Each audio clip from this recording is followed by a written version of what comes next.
Shabash, welcome students in our another online lecture in the subject of botany. तो आपको पता है कि पिछले क्लास में हमने जो है 3 किंगडम और 4 किंगडम क्लासिफिकेशन का कॉन्सेप्ट पढ़ा। हमने देखा जो तीसरा किंगडम इंट्रोड्यूस हुआ वो हुआ किंगडम प्रोटिस्टा। उसके बाद हमारे पास जो 4 किंगडम क्लासिफिकेशन है उस 4 किंगडम क्लासिफिकेशन के अंदर जो 4th किंगडम इंट्रोड्यूस हुआ बेटा दैट वाज किंगडम मोनिरा। लेकिन मैंने आपको बताया किंगडम मोनिरा को पहले किंगडम माइकोटा बोला गया। शाबाश, बाद में उसका नाम चेंज करके किंगडम मोनिरा रखा गया।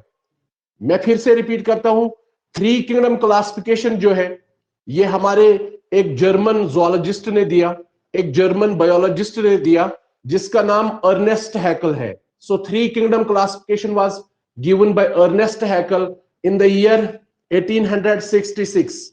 Remember, 4 kingdom classification was given by Copeland. Remember, this classification was given by Copeland in 1956. Now, in today's lecture, we shall be focusing on 5 kingdom classification. And remember, this 5 kingdom classification was given by a famous biologist whose name is R.H. Whitaker. Remember, this is very important. R.H. Whitaker. So remember, the 5 kingdom classification was given by R.H. Whitaker in the year 1969. 1969. याद रखना है, these dates are very important. These dates are very important. हम देखेंगे पहला हमारा 2 kingdom classification आ गया, Carolus Linnaeus ने दिया 1758 के अंदर। उसके बाद 3 किंगडम क्लासिफिकेशन आ गया, अर्नेस्ट हैकल ने दिया और 1866 में आया। उसके बाद 4 किंगडम क्लासिफिकेशन आया जो कोपलैंड ने दिया और याद रखना है उसने 1956 के अंदर वो क्लासिफिकेशन दिया। उसके बाद हमारा जो 5 किंगडम क्लासिफिकेशन है वो रॉबर्ट विटेकर ने दिया और ये क्लासिफिकेशन उसने 1969 के अंदर दिया। शाबाश। और याद रखना है रॉबर्ट विटेकर ने अपने इस क्लासिफिकेशन के अंदर दुनिया में जितने भी लिविंग ऑर्गेनिजम्स है उनको क्लासिफाई किया on the basis of certain criteria, on the basis of certain criteria. शाबाश। हम उनको बोलते हैं क्राइटेरिया फॉर 5 किंगडम क्लासिफिकेशन। अगर आपको याद होगा 2 किंगडम क्लासिफिकेशन के अंदर जो क्राइटेरिया था वो ये था कि जो फोटोसिंथेटिक ऑर्गेनिजम्स है वो अक्सर बेशतर वो रखे गए किंगडम प्लांटी के अंदर, और जो नॉन फोटोसिंथेटिक ऑर्गेनिजम्स है, जो हेटेरोट्रॉफिक ऑर्गेनिजम्स है वो रखे गए किंगडम एनिमेलिया के अंदर।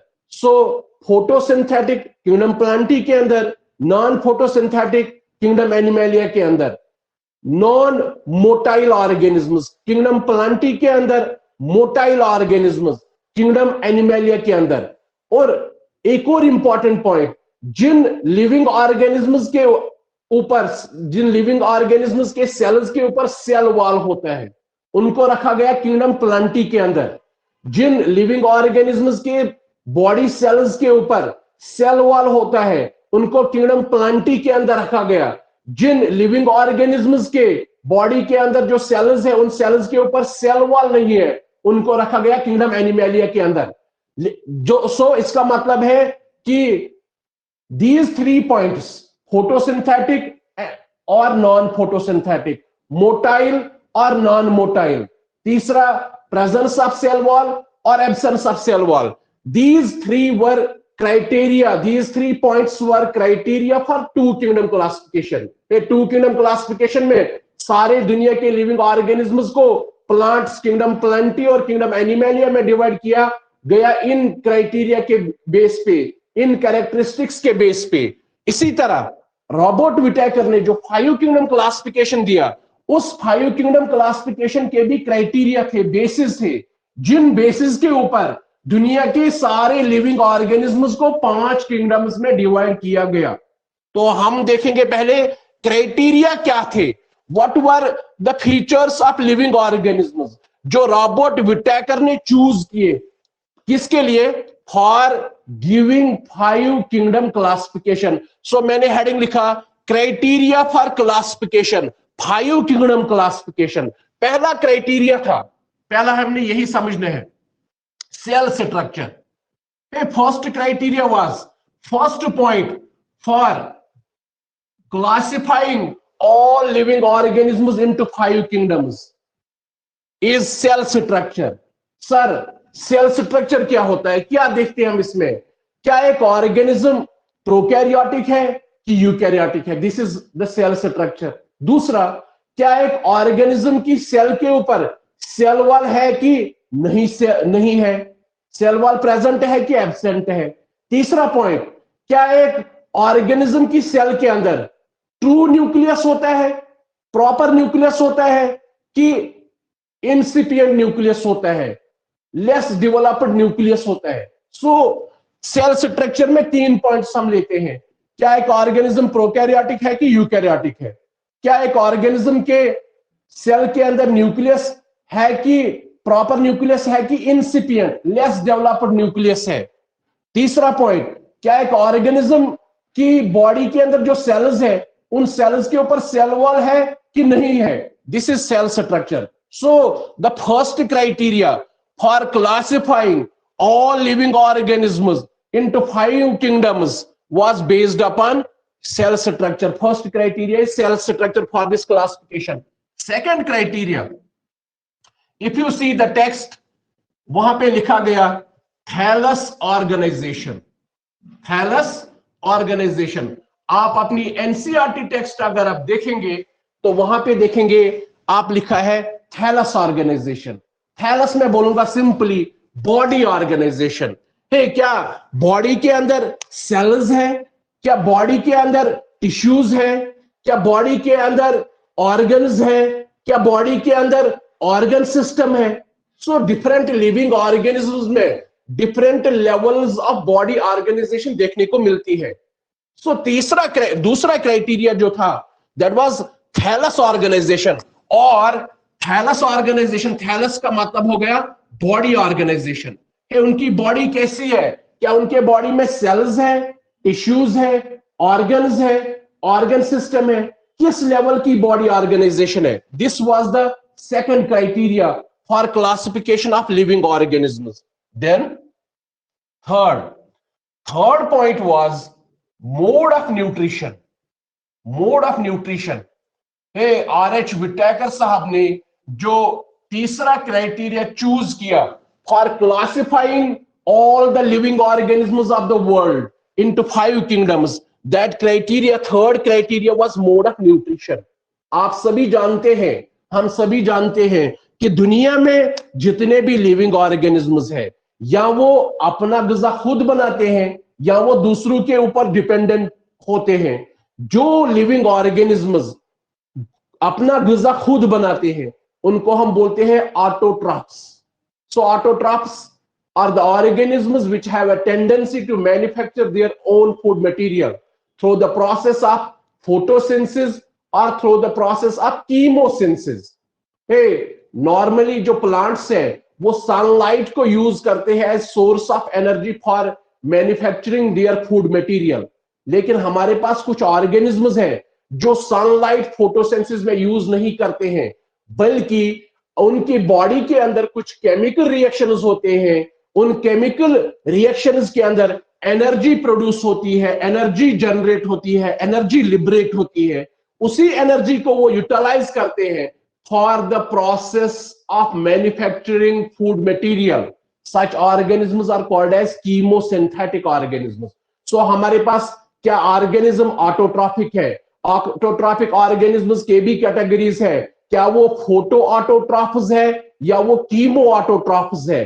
कीमो ऑटोट्रॉफ्स कीमोसिंथेसिस करते हैं, फोटो ऑटोट्रॉफ्स फोटोसिंथेसिस करते हैं, वो लाइट एनर्जी को यूज करते हैं।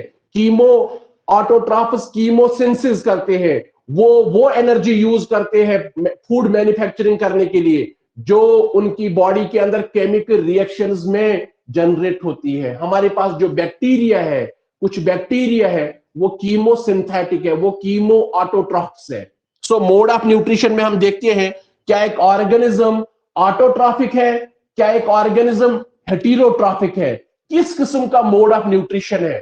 हेटेरोट्रॉफिक ऑर्गेनिज्म्स भी डिफरेंट है, कुछ ऑर्गेनिज्म्स इंजेस्ट फूड करते हैं, होलोजोइक मोड ऑफ न्यूट्रिशन, और उन ऑर्गेनिज्म्स को भी हम हेटेरोट्रॉफिक ऑर्गेनिज्म्स बोलते हैं जो अपना फूड इंजेस्ट करते हैं और उस फूड की डाइजेशन जो है वो बॉडी के अंदर होती है। So heterotrophic organisms can be holozoic और they can be saprophytic. Saprophytic means they do not carry out ingestion of food material. Fungi की हम बात करते हैं, फंजाई हेटेरोट्रॉफिक है, लेकिन साथ ही साथ हेटेरोट्रॉफिक में क्या वो होलोजोइक है? नहीं, वो होलोजोइक नहीं है। होलोजोइक ह्यूमन बींग्स है, होलोजोइक एनिमल्स है। हम इनटेक ऑफ फूड मटेरियल करते हैं और उस फूड की हमारे एलिमेंट्री कैनाल डाइजेस्टिव सिस्टम में डाइजेशन होती है, इंट्रासेलुलर डाइजेशन होती है, with in the body digestion होती है। ये होलोजोइक मोड ऑफ न्यूट्रिशन है। हेटेरोट्रॉफिक्स में heterotrophic organisms can be holozoic, और रिमेंबर हेटेरोट्रॉफिक ऑर्गेनिज्म जो है they may be saprophytic. Saprophytic means एक ऑर्गेनिज्म, एक फंगस जो है वो अपना गुज़ा, वो इंजेक्शन ऑफ फूड मटेरियल नहीं करती है, बल्कि वो अपने बॉडी से डाइजेस्टिव एंजाइम्स रिलीज करते हैं और उस चीज पे डालते हैं जिस चीज से उनको अपना गुज़ा निकालना हो। सो ना इंजेक्शन करते हैं। सैप्रोफिटिक मोड ऑफ न्यूट्रिशन या सैप्रोफाइट्स जो है वो इंजेक्शन ऑफ फूड मटेरियल नहीं करते हैं, वो इंट्रासेलुलर डाइजेशन नहीं करते हैं, बल्कि वो एक्स्ट्रा सेलुलर डाइजेशन करते हैं, बॉडी के बाहर डाइजेशन होती है। मैं आपको एग्जांपल देता हूं, हमारे पास फंगस है, हमारे पास फंगस है, ये फंगस सैप्रोफिटिक है, कहीं पे काउ डंग है, somewhere there is cow dung. Now what happens? Fungus grows on this cow dung. Fungus इस काउ डंग के ऊपर ग्रो करती है और फंगस जो है वो अपने बॉडी से डाइजेस्टिव एंजाइम्स रिलीज करेंगे। काउ डंग को अपने बॉडी में नहीं इंजेस्ट करेंगे, वो काउ डंग को नहीं खाएंगे, बल्कि अपने बॉडी से फंगस जो काउ डंग के ऊपर ग्रो करती है एंजाइम्स रिलीज करेगी और वो एंजाइम्स जो है वो इस काउ डंग को डाइजेस्ट करेंगे। सो digestion of food material takes place outside the body. This is called as extracellular digestion. And remember, the organism, the saprophytic organisms, they do not carry out intake of food material. ना injection होता है, digestion होता है, लेकिन digestion body के बाहर होता है।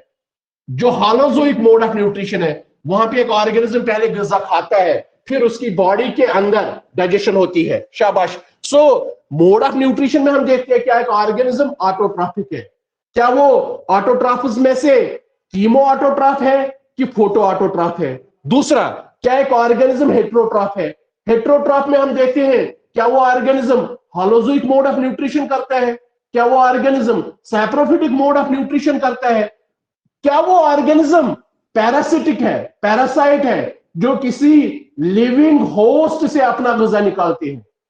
So a heterotrophic organism can be a holozoic organism, 1 point. Second, can be a saprophytic organism or can be a parasitic organism. A parasite obtains its food material, sucks its food material from a living host, from a living cell. So remember, so हम देखते हैं mode of nutrition में कि एक organism autotroph है या एक organism heterotroph है। अगर ऑटोट्रॉफ है क्या वो कीमो ऑटोट्रॉफ है कि फोटो ऑटोट्रॉफ है।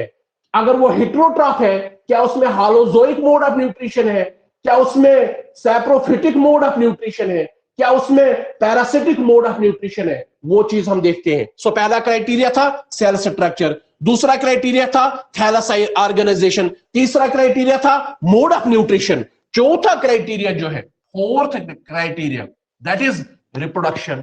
हम देखते हैं कि एक ऑर्गेनिज्म किस तरह अपने ऑफस्प्रिंग बनाता है, क्या वो एसेक्सुअल रिप्रोडक्शन करता है, क्या वो सेक्सुअल रिप्रोडक्शन करता है, उसमें mode of nutrition, mode of reproduction क्या है, क्या वो एसेक्सुअल रिप्रोडक्शन करता है, क्या वो सेक्सुअल रिप्रोडक्शन करता है।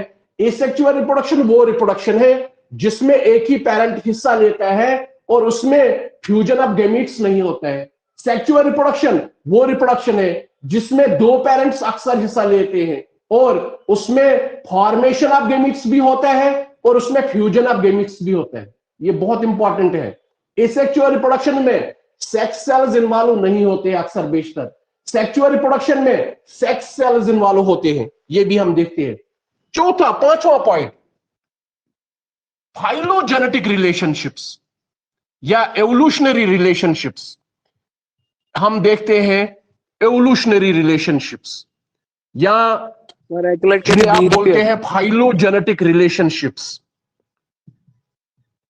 है कौन कहां से आ गया? हमारे पास अगर 5 किंगडम्स है, एक मोनीरा है, एक प्रोटिस्टा है, 5th किंगडम जो हमारे पास इस 5 किंगडम क्लासिफिकेशन के मुताबिक है, दैट इज किंगडम फंजाई। फिर उसके बाद किंगडम प्लांटी है, एनिमैलिया है। पहले कौन से ऑर्गेनिज्म्स आ गए दुनिया में, फिर कौन से आ गए, फिर किस लिविंग ऑर्गेनिज्म से कौन सा लिविंग ऑर्गेनिज्म इवॉल्व हुआ? This is evolutionary relationship. So remember, we will remember that Robert Whittaker gave his 5 kingdom classification in 1969, and in his classification he classified all living organisms of the world into 5 kingdoms. Remember, and the basis, the criteria for his classification were first cell structure. Cell structure में 3 चीजें हम देखते हैं, याद रखना है। पहला, क्या ऑर्गेनिज्म प्रोकैरियोटिक है कि यूकैरियोटिक है? क्या ऑर्गेनिज्म में ट्रू न्यूक्लियस है कि इंसिपिएंट न्यूक्लियस है? प्रॉपर न्यूक्लियस है कि इम्प्रॉपर न्यूक्लियस है? दूसरा पॉइंट। तीसरा, क्या ऑर्गेनिज्म की सेल के ऊपर सेल वॉल है कि नहीं है? अगर सेल वॉल है, किस चीज का बना है? हम अक्सर बेशतर देखते हैं जो प्लांट सेल्स के ऊपर सेल वॉल होता है, वो सेल वॉल सेलुलोज का बना है। लेकिन हमारे पास बैक्टीरिया भी है, उन बैक्टीरिया के अंदर भी सेल वॉल होता है, लेकिन वो सेल वॉल सेलुलोज का नहीं बना है, वो पॉलीसैकेराइड्स का बना है, वो पेप्टाइडोग्लाइकान का बना है, और वो बना है अमीनो एसिड्स का। इसी तरह हमारे फंजाई के पास भी सेल वॉल है, वो सेल वॉल सेलुलोज का नहीं बना है, बल्कि वो सेल वॉल फंगल सेलुलोज एक मटेरियल है जिसका नाम काइटिन है, काइटिन का बना है, काइटिन का बना है। सारी चीजें हम डिटेल में डिस्कस करेंगे। So the basis for 5 kingdom classification और the criteria for 5 kingdom classification that was given by Robert Whittaker in 1969 were cell structure. 3 important points we take into consideration in cell structure. Then thallus organization, whether the body has cellular level of organization, whether the body has tissue level of organization, whether the body has organ level of organization, or whether the body has organ system level of organization. Remember, then we see third point, mode of nutrition. क्या एक organism autotroph है कि heterotroph है? अगर autotroph है, क्या वो chemo autotroph है कि फोटो ऑटोट्रॉफ है? अगर हेटेरोट्रॉफ है, क्या उसमें हालोजोइक मोड ऑफ न्यूट्रिशन है, सैप्रोफिटिक मोड ऑफ न्यूट्रिशन है, या पैरासिटिक मोड ऑफ न्यूट्रिशन है? उसके बाद हम देखते हैं रिप्रोडक्शन। रिप्रोडक्शन, क्या उसमें एसेक्सुअल रिप्रोडक्शन है कि सेक्सुअल रिप्रोडक्शन है? शाबाश।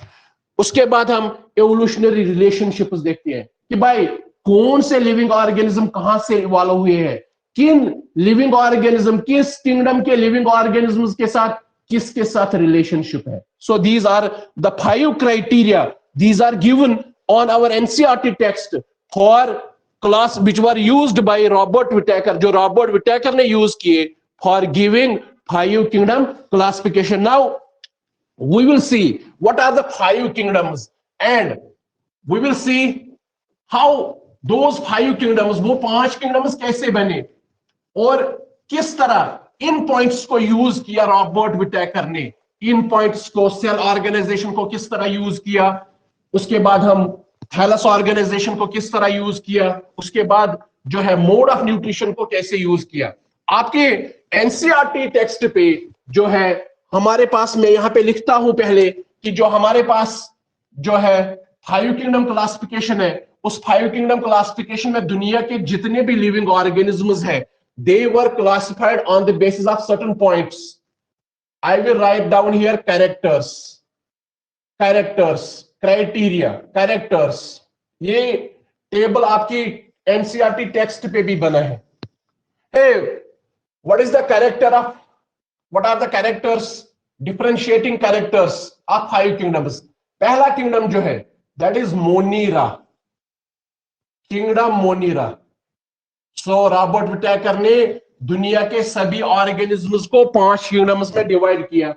पहला किंगडम मोनीरा, वो पहले ही बना था, 4 किंगडम क्लासिफिकेशन में मोनीरा आ गया वजूद में।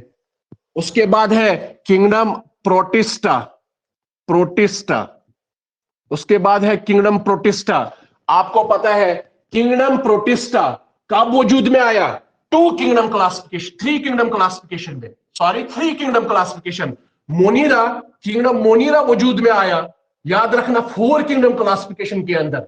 किंगडम प्रोटिस्टा वजूद में आया 3 किंगडम क्लासिफिकेशन के अंदर। शाबाश। Kingdom fungi, very good. Now सबसे बड़ी खास बात जो है ना 5 किंगडम क्लासिफिकेशन की, इसने फंजई को status of A separate kingdom दिया। सर उससे पहले ये फंगस जो थी 4 किंगडम क्लासिफिकेशन, या मैं जाता हूं 2 किंगडम क्लासिफिकेशन में। सर 2 किंगडम क्लासिफिकेशन के में ये फंजई कहां पे रखा गया था? बेटा मैंने आपको बताया कि 2 किंगडम क्लासिफिकेशन में फंजई को रखा गया था किंगडम प्लांटी के अंदर। सर प्लांट्स तो फोटोट्रॉप्स है, फोटोसिंथेसिस करते हैं, फंजई तो सैप्रोफिटिक है, इनको क्यों रखा गया? इनको, इस फंजई को प्लांट्स के साथ इसलिए रखा गया था क्योंकि प्लांट्स में भी सेल वॉल है और फंजई में भी सेल वॉल है, फंगल सेल्स के ऊपर भी सेल वॉल है। हालांकि प्लांट सेल वॉल की कंपोजिशन जो है, केमिकल कॉन्स्टिट्यूशन डिफरेंट है, वो सेलुलोज का बना है, और जो फंजई का सेल वॉल है वो सेलुलोज का नहीं बना है, वो फंगल सेलुलोज। फंगल सेलुलोज दूसरा नाम है एक मटेरियल का, उस मटेरियल को हम बोलते हैं काइटिन, CHITIN, काइटिन हम इसको बोलते हैं। फंजई में भी सेल वॉल है, इसीलिए फंजई जो है 2 किंगडम क्लासिफिकेशन में किंगडम प्लांटी के साथ रखा गया। लेकिन रॉबर्ट विटेकर ने क्या किया? उसने 5वीं किंगडम बनाई, वो kingdom, 5th kingdom is kingdom fungi. उसने फंजई को किंगडम प्लांटी से 2 किंगडम क्लासिफिकेशन में जो प्लांट्स के साथ रखी गई थी, उसने वहां से फंजई को निकाला 2 किंगडम की क्लासिफिकेशन के हिसाब से, 2 किंगडम क्लासिफिकेशन के हिसाब से उसने किंगडम फंजई को, या फंजई को किंगडम प्लांटी से निकाल के एक सेपरेट किंगडम बनाया, दैट इज किंगडम फंजई। मैं यहां पे इसको थोड़ा बहुत सर्कल एंड सर्कल इसलिए करता हूं क्योंकि रॉबर्ट विटेकर ने 5वां किंगडम जो बनाया that was kingdom fungi, that was kingdom फंजई।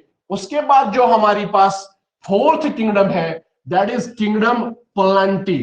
Plantae पहले बनी थी, कब बनी थी बेटा? ये बनी थी जब कैरोलस लीनियस ने 2 किंगडम क्लासिफिकेशन दिया था। उसके बाद जो हमारे पास 5th किंगडम है that is kingdom animalia, animalia. ये 2 किंगडम, ये किंगडम एनिमेलिया का वजूद में आई, ये भी 2 किंगडम क्लासिफिकेशन के अंदर वजूद में आई। शाबाश, क्योंकि कैरोलस लीनियस ने दुनिया के सारे लिविंग ऑर्गेनिज्म को आइदर किंगडम प्लांटी या आइदर किंगडम एनिमेलिया में डिवाइड किया था, याद रखना। So Monera, Monera came in 4 kingdom classification, Protista came in, शाबाश, kingdom Protista came in 3 kingdom classification. Kingdom fungi, इसको मैंने सर्कल में रखा, इसलिए रखा, this is the 5th kingdom which was developed by Robert Whittaker. Kingdom Plantae पहले ही वजूद में आई थी, किसने लाई थी? कैरोलस लीनियस ने। किंगडम एनिमेलिया पहले ही वजूद में लाई थी, किसने लाई थी? कैरोलस लीनियस ने 2 किंगडम क्लासिफिकेशन के अंदर। शाबाश, पहला पॉइंट में लिखता हूं, शाबाश। First point I will write here, cell type, cell type, cell type है, किस तरह की सेल है? अगर आप मोनीरा के अंदर देखेंगे, मोनीरा के अंदर अगर आप देखेंगे प्रोकैरियोटिक ऑर्गेनिज्म्स है, प्रोकैरियोटिक, प्रोकैरियोटिक यानी दियर सेल्स आर प्रोकैरियोटिक। प्रोकैरियोटिक आप जानते हैं ट्रू न्यूक्लियस नहीं है, पहला पॉइंट, ट्रू न्यूक्लियस नहीं है। दूसरा point, membrane bound cell organelles नहीं है, मेम्ब्रेन बाउंड सेल ऑर्गेनलीज नहीं है, मेम्ब्रेन बाउंड सेल ऑर्गेनलीज नहीं है, शाबाश। न्यूक्लियर मेम्ब्रेन नहीं है, शाबाश, ये याद रखना है। सो सेल टाइप में मुनीरा के अंदर जो ऑर्गेनिज्म्स है प्रोकैरियोटिक है। मैंने आपको कल बताया मुनीरा के अंदर जो ऑर्गेनिज्म्स है वो यूनिसेलुलर भी है, prokaryotic and unicellular organisms they were placed in kingdom Monera. Protista के अंदर जो ऑर्गेनिज्म्स है वो यूकैरियोटिक है, यूकैरियोटिक है। लेकिन याद रखना, क्या ये मल्टीसेलुलर है कि यूनिसेलुलर? कल हमने देखा इसमें कुछ ऑर्गेनिज्म्स मल्टीसेलुलर भी थे, लेकिन अब जितने भी यूनिसेलुलर यूकैरियोट्स हैं, all unicellular eukaryotes were placed in kingdom Protista. याद रखना है, this is very important point. Kingdom Monera के अंदर प्रोकैरियोटिक ऑर्गेनिज्म्स है, लेकिन वो सारे के सारे यूनिसेलुलर है। किंगडम प्रोटिस्टा के अंदर यूकैरियोटिक ऑर्गेनिज्म्स जिनमें ट्रू न्यूक्लियस है, जिनमें न्यूक्लियर मेम्ब्रेन है, जिनके न्यूक्लियस के बाहर न्यूक्लियर मेम्ब्रेन है, जिनमें membrane bound organelles like chloroplast of mitochondria, endoplasmic reticulum, Golgi bodies वगैरह सारे प्रेजेंट है, यूकैरियोटिक ऑर्गेनिज्म्स है, और ये भी यूनिसेलुलर है। फंजी के अंदर जो ऑर्गेनिज्म्स है वो भी यूकैरियोटिक है, यूकैरियोटिक है, याद रखना। लेकिन फंजी के अंदर जो ऑर्गेनिज्म्स है वो मल्टीसेलुलर है, यूनिसेलुलर प्रोकैरियोट्स इन मोनिरा, यूनिसेलुलर यूकैरियोट्स इन प्रोटिस्टा, यूकैरियोटिक मल्टीसेलुलर ऑर्गेनिज्म्स इन फंजी, रिमेंबर। और प्लांटी के अंदर भी जो ऑर्गेनिज्म्स है वो यूकैरियोटिक है और वो भी जो है मल्टीसेलुलर है, याद रखना है। एनिमलिया के अंदर भी जो ऑर्गेनिज्म्स है वो भी क्या है? यूकैरियोटिक है, वो भी यूकैरियोटिक है और वो भी मल्टीसेलुलर है। फंजी के अंदर मल्टीसेलुलर, प्लांटी के अंदर मल्टीसेलुलर, एनिमलिया के अंदर मल्टीसेलुलर, लेकिन यूकैरियोटिक प्रोटिस्टा के अंदर भी, लेकिन प्रोटिस्टा के अंदर जो ऑर्गेनिज्म्स है वो यूनिसेलुलर है, याद रखना। Unicellular eukaryotic organisms in kingdom Protista, unicellular prokaryotic organisms in Monera. Remember, fungi में यूकैरियोटिक ऑर्गेनिज्म्स है और वो मल्टीसेलुलर है, प्लांटी में भी यूकैरियोटिक ऑर्गेनिज्म्स है और वो मल्टीसेलुलर है, एनिमलिया के अंदर भी यूकैरियोटिक ऑर्गेनिज्म्स है और वो मल्टीसेलुलर है। This is first point. Second point, second point is nuclear membrane, nuclear membrane, शाबाश। प्रोकैरियोट्स में न्यूक्लियस प्रॉपर नहीं होता है, प्रॉपर न्यूक्लियर मेम्ब्रेन वहां पे नहीं होती है, न्यूक्लियस के बाहर न्यूक्लियर मेम्ब्रेन नहीं होती है। सो मैं यहां पे लिखूंगा न्यूक्लियर मेम्ब्रेन जो है ये एब्सेंट है। दूसरा, यहां पे जो है न्यूक्लियर मेम्ब्रेन ये यूकैरियोट्स जो है उनमें प्रेजेंट होती है, यहां पे भी प्रेजेंट होती है, यहां पे भी जो है प्रेजेंट होती है, शाबाश। और यहां पे भी जो है प्रेजेंट होती है, प्रेजेंट होती है, शाबाश। तीसरा point, cell wall, cell wall, शाबाश। पहला पॉइंट सेल टाइप, मोनिरा में प्रोकैरियोटिक ऑर्गेनिज्म्स, बाकी सभी किंगडम्स में यूकैरियोटिक ऑर्गेनिज्म्स। न्यूक्लियर मेम्ब्रेन, क्या न्यूक्लियस के बाहर न्यूक्लियर मेम्ब्रेन है? जहां पे प्रोकैरियोटिक ऑर्गेनिज्म्स होंगे वहां पे न्यूक्लियर मेम्ब्रेन एब्सेंट होंगी। मोनिरा के अंदर nuclear membrane absent, protista, fungi, Plantae और एनिमलिया के अंदर न्यूक्लियर मेम्ब्रेन जो है वो प्रेजेंट होती है, शाबाश। सेल वॉल, सेल वॉल मैं यहां पे लिखूंगा मोनिरा के अंदर, शाबाश, प्रेजेंट होता है, सेल वॉल प्रेजेंट होता है, क्योंकि मोनिरा के अंदर हमारे बैक्टीरिया, ब्लू-ग्रीन एल्गी, साइनोबैक्टीरिया जिसको आप या प्रेजेंट होती है, उनके पास सेल वॉल प्रेजेंट होता है। लेकिन याद रखना है ये सेल वॉल सेलुलोज का नहीं बना है, ये पॉलीसैकेराइड्स का बना है। आपकी टेक्स्ट पे के हिसाब से मैं चल रहा हूं, पॉलीसैकेराइड्स, सैकेराइड्स प्लस, प्लस बेटा मैंने लिखा amino acids, polysaccharides plus amino acids. Cell wall जो मोनिरा के अंदर, क्या सेल वॉल है? मोनिरा के अंदर जो ऑर्गेनिज्म्स है उनके ऊपर सेल वॉल है, हाँ है, प्रेजेंट मैंने लिखा। अब बना किसका है? पॉलीसैकेराइड्स का बना है प्लस अमीनो एसिड्स का बना है, पॉलीसैकेराइड्स का है, शाबाश, और अमीनो एसिड्स का है, शाबाश। प्रोटिस्टा के अंदर, क्या प्रोटिस्टा के अंदर जो ऑर्गेनिज्म्स है उनमें सेल वॉल है? हाँ, कईयों में है, प्रेजेंट भी है, जिनमें प्रेजेंट है उसमें डिफरेंट कंपोजिशन है, या सेलुलोस है या कोई और मटेरियल है, वो हम देखेंगे, फिलहाल आप याद रखेंगे प्रेजेंट है। कईयों में जो है एब्सेंट भी है। जो हमारे पास प्रोटोजोन्स है, प्रोटोजोन्स भी प्रोटिस्टा के अंदर आते हैं, प्रोटोजोन्स वो प्रिमिटिव एनिमल्स है, वो सबसे पहले एनिमल्स है, उनमें सेल वॉल नहीं है। प्रोटिस्टा के अंदर कुछ एल्गी भी रखी गई, उनमें सेल वॉल है। डायटम्स है, डाइनोफ्लैजिलेट्स है, वो प्रोटिस्टा के अंदर है। याद रखना वो कुछ एक वो हमारे पास एल्गी है, याद रखना यूनिसेलुलर एल्गी है, सो उनमें सेल वॉल प्रेजेंट है। जो प्रोटोजोन्स है उसमें एब्सेंट है। मैंने लिखा कईयों में प्रेजेंट है, कईयों में एब्सेंट है। अगर फंजाई की बात करेंगे वहां पे भी सेल वॉल जो है प्रेजेंट है, याद रखना, लेकिन वो सेल वॉल जो है नॉन सेलुलोसिक, सेलुलोस का नहीं बना है, नॉन सेलुलोसिक, ये आपकी टेक्स्ट ने लिखा है। वो नॉन सेलुलोसिक मटेरियल क्या है? वो नॉन सेलुलोसिक मटेरियल काइटिन है, याद रखना। मैंने लिखा प्रेजेंट है, फंजे में सेल वॉल होता है, नॉन सेलुलोसिक है, सेलुलोस का नहीं बना है, बल्कि किसका बना है? नॉन सेलुलोसिक मटेरियल है। उस मटेरियल को हम बोलते हैं काइटिन, CHITIN, काइटिन हम इसको बोलते हैं, काइटिन। उसके बाद प्लांट्स में क्या सेल वॉल प्रेजेंट है? हाँ जी प्रेजेंट है, प्रेजेंट है, याद रखना। और किसका बना है? सेलुलोसिक है, सेलुलोस का बना है, सेलुलोसिक है, सेलुलोसिक सेल वॉल, सेलुलोस का बना है। सेलुलोस इज अ पॉलीसेकेराइड, ये एक कार्बोहाइड्रेट है, ये एक पॉलीसेकेराइड है सेलुलोस। एनिमल्स में क्या सेल वॉल है? एब्सेंट है, एब्सेंट है, एब्सेंट है, एनिमल्स में सेल वॉल नहीं होता है। सो याद रखना सेल वॉल मोनिरा में प्रेजेंट है, बना किसका है? पॉलीसेकेराइड्स प्लस अमीनो एसिड्स का। जब हम मोनिरा डिटेल में जाएंगे हम देखेंगे कौन से अमीनो एसिड्स है, कौन से पॉलीसेकेराइड्स है। प्रोटिस्टा के अंदर क्या सेल वॉल प्रेजेंट है? हाँ प्रेजेंट भी है। जो एल्गी है, जो प्रोटिस्टा के अंदर एल्गी रखी गई, एटम्स, डाइनोफ्लैजिलेट्स, उनमें प्रेजेंट है। जो प्रोटोजोन्स रखे गए उनमें एब्सेंट है।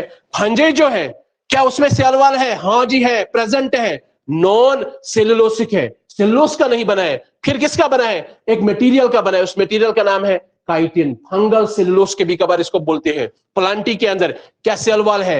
हाँ है, प्रेजेंट है। किसका बना है? सेलुलोस का बना है, सेलुलोसिक सेल वॉल। एनिमेलिया में क्या सेल वॉल है? जी नहीं है, एब्सेंट है। शाबाश। उसके बाद चौथा पॉइंट, मोड ऑफ न्यूट्रिशन हम लिखेंगे। Mode of nutrition, mode of nutrition किस किस्म का मोड ऑफ न्यूट्रिशन है? शाबाश, किस किस्म का मोड ऑफ न्यूट्रिशन है? मोनिरा के अंदर ऑटोट्रॉफिक ऑर्गेनिज्म्स भी है, ऑटोट्रॉफ्स भी है, autotrophic mode of nutrition.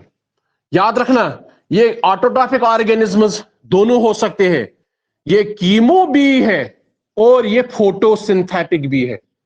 Chemo और फोटोसिंथेटिक दोनों है, दोनों तरह के ऑर्गेनिज्म्स है, कीमोसिंथेटिक भी है और फोटोसिंथेटिक भी है। शाबाश, ये हमें समझ आ जाएगा क्योंकि मैंने आपको बोला बैक्टीरिया, कुछ बैक्टीरिया ये जो है ऑटोट्रॉफिक है, वो करते हैं chemosynthesis, chemo synthetic mode of या कीमो ऑटोट्रॉफ्स है वो।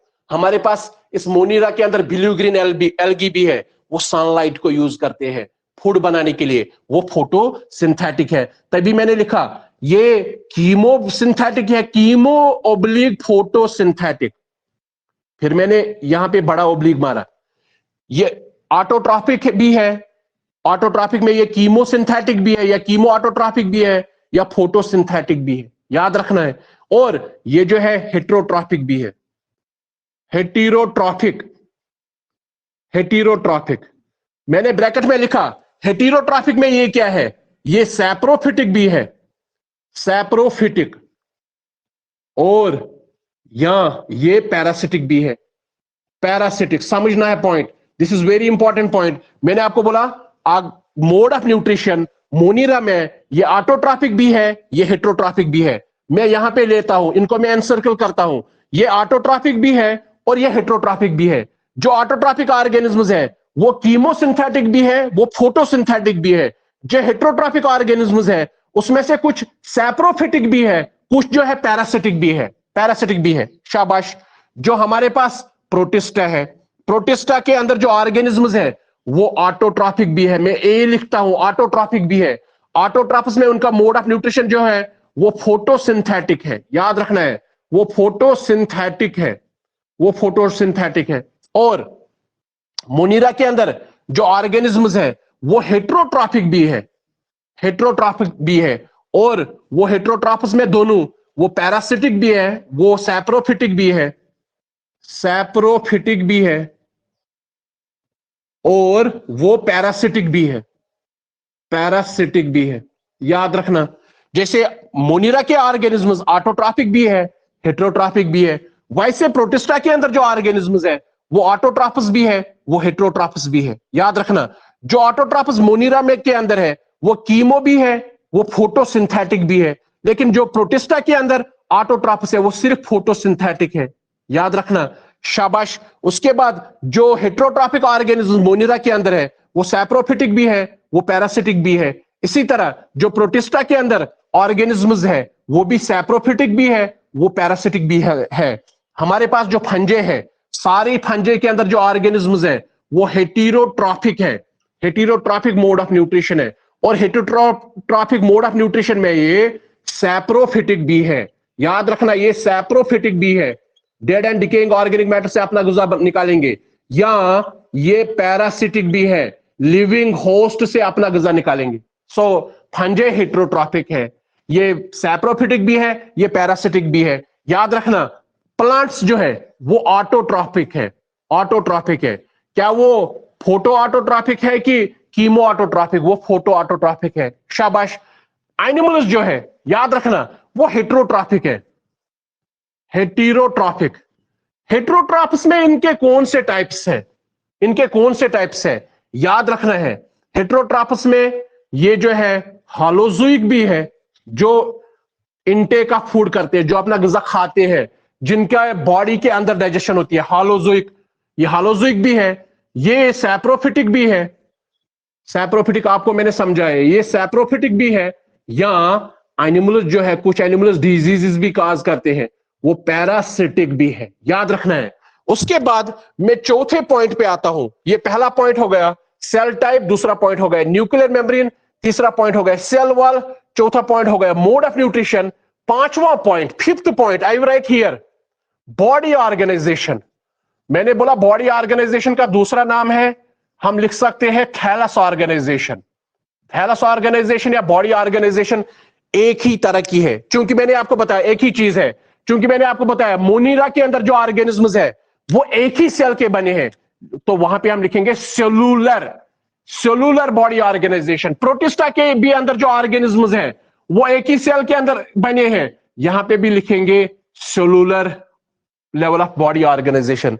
लेकिन फंजे के अंदर जो ऑर्गेनिज्म्स हैं ये मल्टी सेलुलर है, एमसी, मल्टी सेलुलर, लेकिन यहां पे टिश्यू नहीं बनते हैं प्रॉपरली, लूज टिश्यू। आप ये मत समझना जो ऑर्गेनिज्म मल्टीसेलुलर है वो उनके अंदर टिश्यू होगा, नहीं। हमारे पास जो फंजे है ये मल्टीसेलुलर ऑर्गेनिज्म्स है, इनके बॉडी के अंदर मोर देन वन सेल है, काफी सारे सेल्स है, ये मल्टीसेलुलर है, लेकिन टिश्यू नहीं बनाते हैं वो सेल्स, प्रॉपर टिश्यू नहीं बनाते हैं, लूज टिश्यूज बनते हैं। शाबाश। प्लांट्स जो है वो भी मल्टीसेलुलर है, मल्टीसेलुलर है, यहां टिश्यूज भी बनते हैं। याद रखना, प्लांट्स के अंदर टिश्यूज भी है, यहां पे ऑर्गन्स भी है, टिश्यूज भी है, ऑर्गन्स भी है।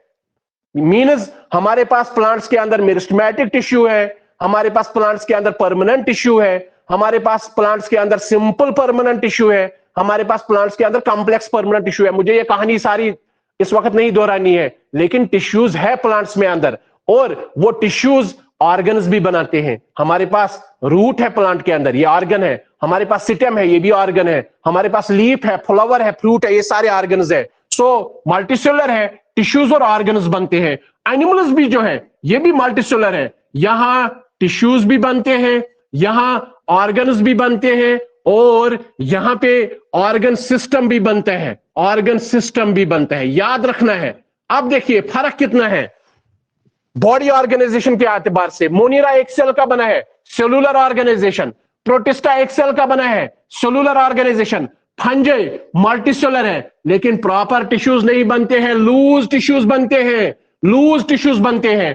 प्लांटे ये भी मल्टीसेलुलर है, लेकिन यहां पे टिश्यूज भी बनते हैं, ऑर्गन भी बनते हैं। ऑर्गन सिस्टम नहीं बनता है प्लांट्स के अंदर। याद रखना है, एनिमेलिया के अंदर ऑर्गेनिज्म जो है मल्टीसेलुलर है, टिश्यूज बनते हैं, यहां पे बेटा ऑर्गन्स भी बनते हैं, और ऑर्गन सिस्टम भी बनते हैं हमारी बॉडी के अंदर। Digestive system, circulatory system, respiratory system, nervous system, reproductive system, endocrine system, ये सारे सिस्टम जो है ना, ये ऑर्गन सिस्टम्स है। इसमें एक से ज्यादा ऑर्गन्स होते हैं। सो याद रखना, पहला क्राइटेरिया सेल टाइप था, दूसरा क्राइटेरिया न्यूक्लियर मेम्ब्रेन, तीसरा क्राइटेरिया सेल वॉल, चौथा क्राइटेरिया मोड ऑफ न्यूट्रिशन, पांचवा क्राइटेरिया बॉडी ऑर्गेनाइजेशन। मैं फिर से रिपीट करता हूं, सेल टाइप के एतबार से मोनीरनस जो है वो प्रोकैरियोटिक है, प्रोटिस्टा के अंदर यूकैरियोटिक ऑर्गेनिज्म, फंजाई के अंदर यूकैरियोटिक ऑर्गेनिज्म, प्लांटी के अंदर यूकैरियोटिक ऑर्गेनिज्म, एनिमलिया के अंदर यूकैरियोटिक ऑर्गेनिज्म। बॉडी ऑर्गेनाइजेशन के एतबार से क्योंकि एक सेल के बने हैं मोनीरनस, सेलुलर ऑर्गेनाइजेशन, प्रोटिस्टा भी एक सेल के बने हैं, सेलुलर ऑर्गेनाइजेशन, फंजाई मल्टीसेलुलर है लेकिन प्रॉपर टिश्यूज नहीं बनते, लूज टिश्यूज बनते हैं। प्लांटी के अंदर मल्टीसेलुलर ऑर्गेनिज्म्स हैं, उनमें टिश्यूज भी बनते हैं, ऑर्गन्स भी बनते हैं। एनिमलिया के अंदर मल्टीसेलुलर ऑर्गेनिज्म, लेकिन यहां पे टिश्यूज भी बनते हैं, ऑर्गेनिक भी बनते हैं, ऑर्गन सिस्टम भी बनते हैं। न्यूक्लियर मेम्ब्रेन, मोनीरा प्रोकैरियोटिक है, न्यूक्लियर मेम्ब्रेन एब्सेंट है, प्रोटिस्टा यूकैरियोटिक है, प्रेजेंट है। जहां यूकैरियोटिक्स हो वहां प्रेजेंट है, प्रेजेंट है और प्रेजेंट है। सेल वॉल मोनीरा के अंदर प्रेजेंट है, पॉलीसेकेराइड प्लस अमीनो एसिड का बना है। प्रोटिस्टा में प्रेजेंट भी है, कहीं में एब्सेंट भी है। फंजाई में सेल वॉल प्रेजेंट है, नॉन सेलुलोसिक है, काइटिन का बना है। प्लांटी में सेल वॉल जो है प्रेजेंट है, सेलुलोसिक है। एनिमलिया में ऑलटुगेदर सेल वॉल एब्सेंट है। मोड ऑफ न्यूट्रिशन मोनीरा के अंदर ऑटोट्रॉफिक भी है, हेट्रोट्रॉफिक भी है। प्रोटिस्टा के भी अंदर ऑटोट्रॉफिक भी है, हेट्रोट्रॉफिक भी है। फंजाई सारी की सारी हेट्रोट्रॉफिक है। प्लांटी सारे के सारे ऑर्गेनिज्म्स ऑटोट्रॉफिक है। एनिमलिया सारे के सारे ऑर्गेनिज्म हेट्रोट्रॉफिक है। कुछ हालोजोइक है, कुछ सैप्रोफिटिक है, कुछ पैरासिटिक है। आई होप दैट आपको एक आइडिया समझ आ गया होगा। सो 5 किंगडम क्लासिफिकेशन में जो 5th किंगडम हुई ऐड हुई, that is kingdom fungi. Remember, and this kingdom fungi has been separated from kingdom Plantae. अगर हम 2 किंगडम क्लासिफिकेशन के हिसाब से जाएंगे, क्योंकि हमारे टेक्स्ट में ये जिक्र हुआ है, कल हम देखेंगे what are the merits and demerits of 5 kingdom classification. इस 5 किंगडम क्लासिफिकेशन के पॉजिटिव पॉइंट्स क्या है, इसके मेरिट्स क्या है और इसकी गलतियां क्या है, इसके लिमिटेशंस क्या है, वो हम कल देखेंगे। आई होप दैट आप सभी को समझ आ गया होगा। आप सभी को बताइए, जितने भी ग्रुप में हैं उनको बोले फटाफट ये ऑनलाइन क्लासेस ज्वाइन करें। अभी अगर आप देखते होंगे lockdown weekend lockdown impose हो गया है, उसका मतलब कोचिंग सेंटर्स के खुलने का, ऑफलाइन मोड से खुलने का कोई भी संभावना नहीं है। तो मैं आपसे रिक्वेस्ट करता हूं, जब तक कोई ऑर्डर आ जाए कोचिंग सेंटर्स का खुलने के एतबार से, तब तक आप ऑनलाइन क्लासेस देते रहे। अपना कीमती समय मत गंवाइए। जब फोन के साथ इंसान खेलता है ना, अभी बैठेगा फोन के साथ, शाम तक पता नहीं चलेगा कि शाम कब आ गई। सो अपने कैरियर को उस शाम में मत ले जाओ, अपने कैरियर को ब्राइट बनाओ। उसके लिए क्या करना है, ऑनलाइन क्लास अटेंड करने हैं, समझना है, सीखना है, ठीक है। सो कल वाली क्लास में हम merits and demerits of 5 kingdom classification पढ़ेंगे। Thank you one and all.